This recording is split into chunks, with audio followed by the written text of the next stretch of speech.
Madame, mademoiselle, monsieur, bienvenue à Metro News. Voici les principaux titres qui seront développés aujourd'hui. Les évêques catholiques américains demandent la régularisation de la situation des anciens bénéficiaires du statut de protection temporaire, TPS. Ils plaident en faveur d'une législation pour ajuster le statut des migrants haïtiens. Parallèlement, le Canada se prépare à accueillir une nouvelle vague d'Haïtiens demandeurs d'asile et fuyant les États-Unis. Des voix se sont élevées pour dénoncer l'inconstitutionnalité du Comité national pour l'avancement de la justice, CONAGE.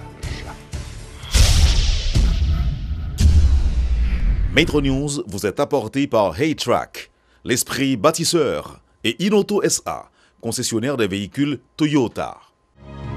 L'huile mobile, c'est qualité et performance qui fait partie de toute activité qu'on entreprend chaque jour dans la vie. Dans le développement de société, quel que soit le domaine ou évoluer, l'huile mobile toujours garantit bon fonctionnement moteur, tout appareil, à toute machine. L'IPAB jamais la guerre en route. Et il ses partenaires à 100%. L'huile mobile pour moteur, dirait plus longtemps. Chaque continent, chaque pays, chaque route est différente. Derrière chaque virage, une nouvelle aventure vous attend. Toutes les routes nécessitent une attention particulière. C'est pourquoi, achetez votre Toyota chez un distributeur officiel. Vous obtenez un véhicule fabriqué spécifiquement pour votre pays. Un service après-vente spécialisé. And genuine spare parts that will make your investment and vehicle perform to the maximum.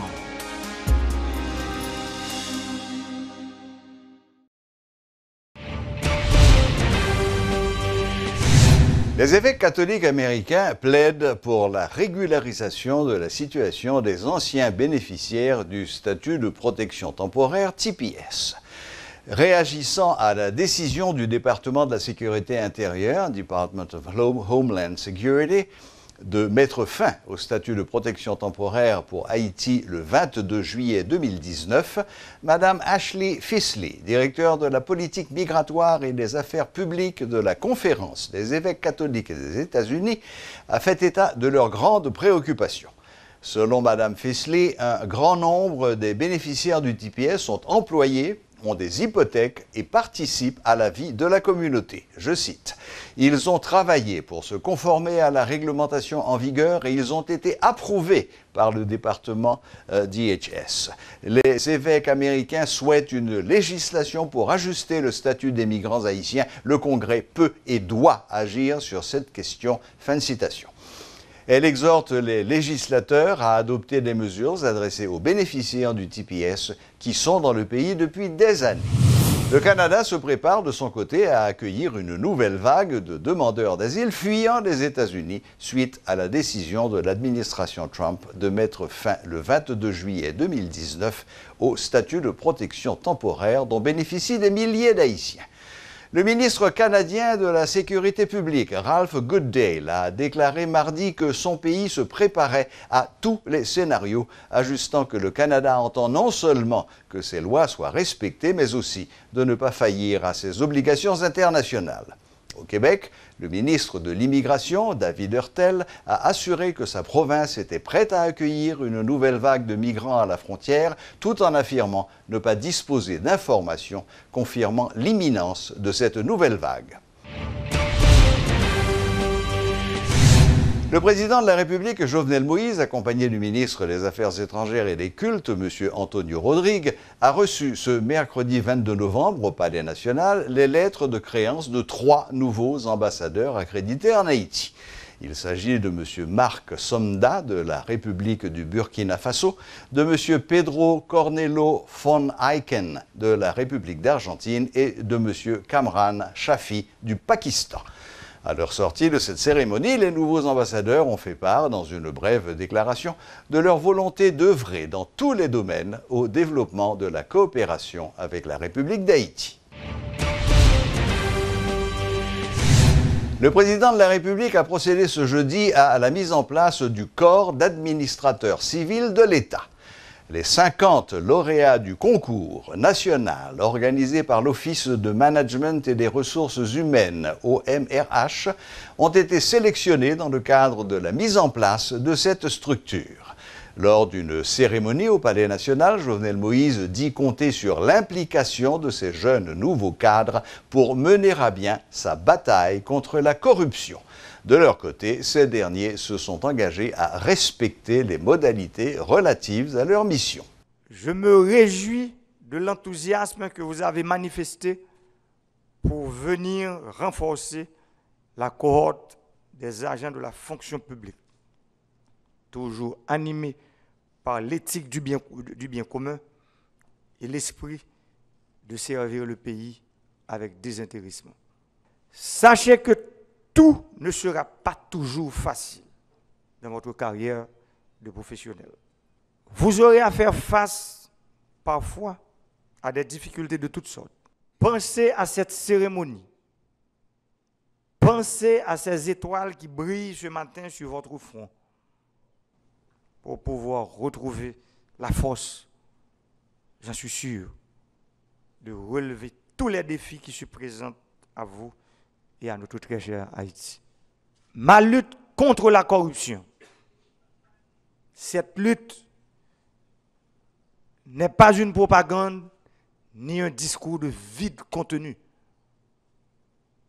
C'est une lutte acharnée, un combat permanent contre les mauvaises pratiques de l'administration haïtienne. La corruption est un crime contre le développement.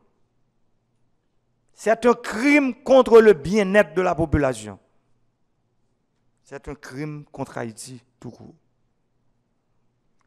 Ouvrez grand vos yeux pour ne pas vous laisser soudoyer et laisser se développer ces mauvaises pratiques qui gangrènent l'administration publique et affaiblissent les institutions de l'État. La corruption, c'est un mal absolu. Le relèvement et la rédemption du pays commandent qu'elle soit combattue.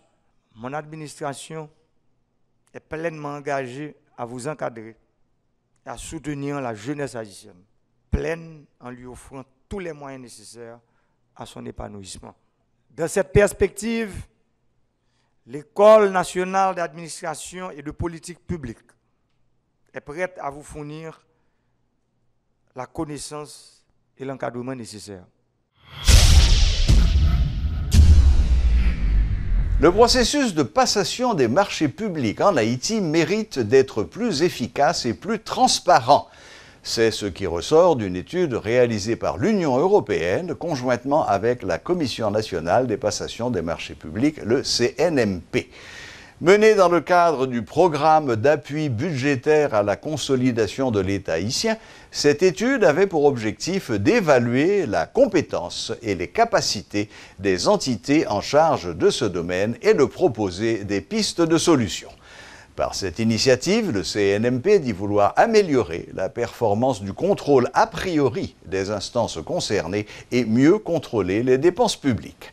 Pour partager avec les autorités contractantes les résultats de ce diagnostic, un séminaire de restitution s'est déroulé ce jeudi à Pétionville. Suivez ce reportage de Luxon Saint-Ville et Berno Augusma. Une dizaine d'institutions publiques dont la Cour supérieure des comptes et du contentieux administratif ont été consultées. L'étude a duré seulement 6 semaines.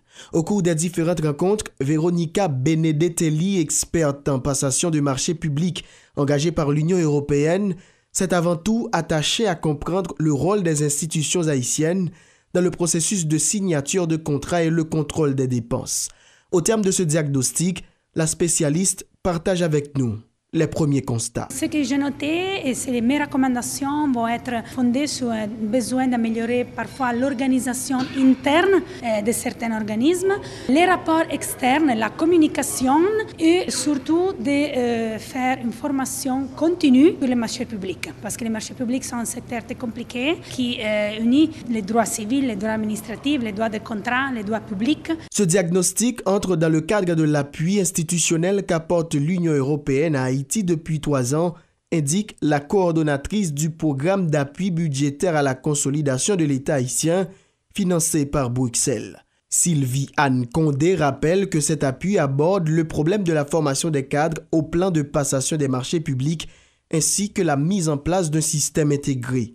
Cette étude qui vient d'être menée poursuit deux grands objectifs. Professionnaliser le secteur, de créer un corps de spécialistes de la commande publique qui plus tard pourront aider au respect de la réglementation en matière de passation des marchés publics. Ça joue sur le niveau des dépenses publiques, ça joue sur toutes les questions de gouvernance, ça joue sur la baisse des prix des dépenses publiques. Au terme de ces travaux, l'Union européenne recommande à l'État haïtien de s'engager dans un programme de réforme pour aboutir à un processus correct et transparent de passation des marchés publics.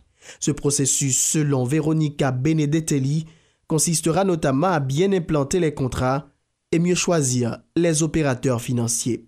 Jean-André Jean-Charles, responsable de communication à la CNMP, assure que la réforme est en marche. Il y a le cadre réglementaire qui était déjà établi, c'est un instrument qui est affiné, il y a des documents types qui produit, il y a des guides de passation des marchés qui établit, la question d'audit des marchés publics. Tout instrument ça est introduit dans le cadre de réforme du système de passation et de gestion des marchés publics. Cette étude menée par l'Union européenne sur le processus de passation des marchés publics arrive dans un contexte où plusieurs dizaines de projets et contrats sont épinglés dans le cadre d'une enquête sénatoriale sur la gestion des fonds Petro-Caribé. Des séances de consultation en faveur des victimes du choléra dans le Mirebalais ont été annoncées ce jeudi par le représentant du Bureau des avocats internationaux, Mario Joseph. Il a indiqué qu'un montant de 400 millions de dollars a été engagé dans la lutte contre l'épidémie. Par ailleurs, l'avocat déplore la lenteur du processus de décaissement de ces fonds. Nations Unies, 1er décembre, dit que de 1er décembre 2016, il a cherché 400 millions de dollars. 200 millions pour éradiquer le choléra, ça c'est job l'État. Et l'autre 200 millions, c'est pour réparer les victimes. Nous avons discuté, est-ce que 200 millions de réparation des victimes, est-ce qu'elle suffit? Mais nous avons gardé l'intention. Nous avons quitté les Nations Unies, passer de la parole aux actes, pour que nous voyons, est-ce que l'argent ça suffit ou bien pas suffit? Donc, il y a une consultation ensemble avec eux, pour que vous commencez la consultation dans mi-balai, soit dans le dernier mois qui va venir dans l'année, ou bien le premier mois qui va commencer l'année 2018. Là. Donc, nous ne pas c'est parce que date là pas approché qui fait délégation à venir rencontrer nous pour dire qu'on va le faire, pour faire nous dodo titit. Donc, nous allons dire nous là toujours, nous là et nous attendons des consultations à préparation. Voilà, la boucle est bouclée. Merci de votre fidélité et à la prochaine, même heure, même chaîne.